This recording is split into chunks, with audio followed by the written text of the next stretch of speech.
Reggae Just Extra with Ras Dennis. Leroy Horsemouth Wallace emotionally reflected on the self-centered nature of the legendary Burning Spear, despite the countless sacrifices he made for him.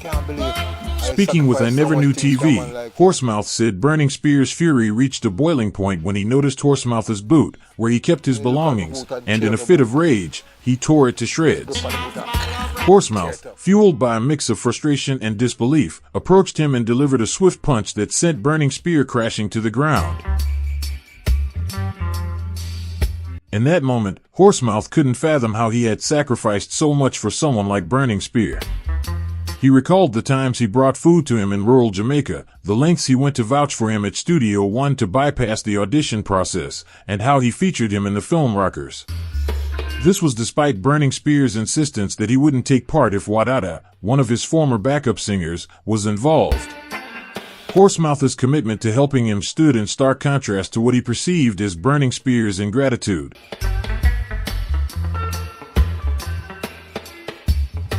This is the untold story of Burning Spear and Horsemouth as told by Ras Dennis. Leroy Horsemouth Wallace is a renowned Jamaican drummer whose influence on reggae music is both profound and enduring. Having spent several formative years at the legendary Studio One, he has collaborated with a remarkable array of reggae artists, including the Gladiators, Inner Circle, Prince Farai, Sound Dimension, Gregory Isaacs, Burning Spear, Ijamin Livy, and others. Wallace gained fame for his captivating performance as himself in the iconic film Rockers, solidifying his status in the music world. His musical journey began at the prestigious Alpha Boys School in the 1960s and early 1970s, where he honed his craft under the mentorship of Lenny Hibbert. In the mid-1970s, he became a vital member of the Scatolites during their remarkable reformation. Wallace is celebrated for inventing the Rockers rhythm, a defining sound in reggae music. Additionally, he has showcased his versatility as a DJ on tracks such as Herb Vender, produced by the legendary Lee Perry, and Universal Love, released under the pseudonym Mad Roy. Wallace's contributions to reggae are not just significant, they are a vital part of the genre's rich tapestry. Winston Rodney, better known by his stage name Burning Spear, was initially part of a group that featured the talented bass singer Rupert Willington. This duo made waves with their debut single, Door Peep, recorded at Dodge Studio and showcasing the impressive Cedric Brooks on saxophone.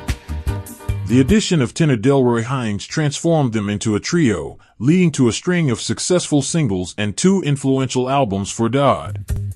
In 1975, they took a bold step, joining forces with Jack Ruby.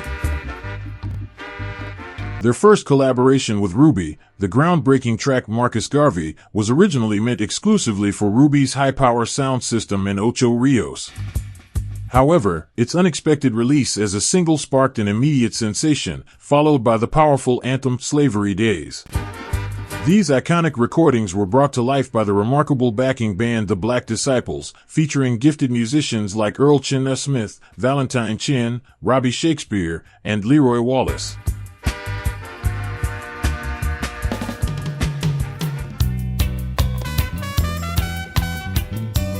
In an interview with I Never Knew TV, Horsemouth spoke about his feud with Burning Spear and mentioned a specific performance alongside the Mighty Diamonds. The Mighty Diamonds had rehearsed extensively and captivated the audience with their melodic lyrics and powerful sound. When it came time for Burning Spear to take the stage, he seemed overwhelmed and hesitated to sing the first 4 songs out of the 16 prepared. This reluctance raised eyebrows among his bandmates, as it appeared that he was hesitant to share his voice, feeling overshadowed by the Mighty Diamonds' striking performance. This moment not only illustrated the pressures of performance but also hinted at the complexities of artistry in the fiercely competitive music scene. I did not know what he was waiting on for. So, I just got up and said, "Yo, you aren't singing, it is better you sing. What's wrong with you country youth?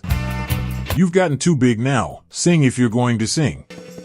It is us who made the music, we know the music, it is you who needs to sing with the music now." He became angry and looked at his boot where he kept it, then tore it up. He walked up to him and gave him a light punch, causing him to fall to the ground. Dirty Harry came for his defense and queried why I had to punch him. Hey boy, why you hit the singer? Being a drummer you have cymbals and these iron things like the iron stand for the cymbal stand.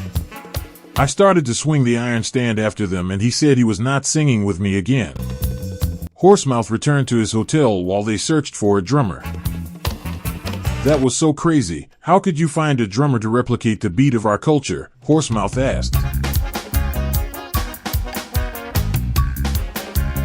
Robbie Shakespeare, a close confidant of Horsemouth, delivered a compelling message to Horsemouth.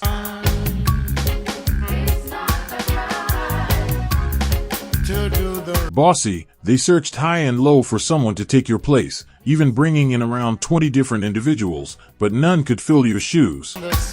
As a result, Horsemouth was compelled to return, leading to a brilliant show.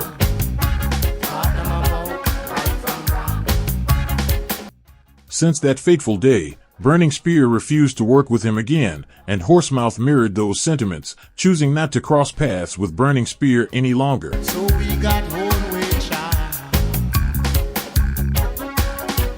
The fallout was significant, painting a stark picture of the irreplaceable impact Horsemouth had on the stage. Horsemouth shed light on Spear's self-serving nature during their time in New York for a show. He recalled a troubling incident where, after the performance, Spear compensated his backup singers, Milo and Wada, with just $150 each, pocketing the rest of the earnings for himself. Through the help of your own self-confidence. This behavior was not an isolated incident. Spear even declared that he would refuse to be part of the Film Rockers if Wadada, one of his backup singers, was involved. When Horsemouth brought this to the attention of Bafalukos, the director, it became clear that he favored including Burning Spear in the film. It's not a crime. In the end, Wadada found himself sidelined, but somehow, Wadada was put in the dark to let him make money off of the movie, according to Horsemouth. Don't harass them.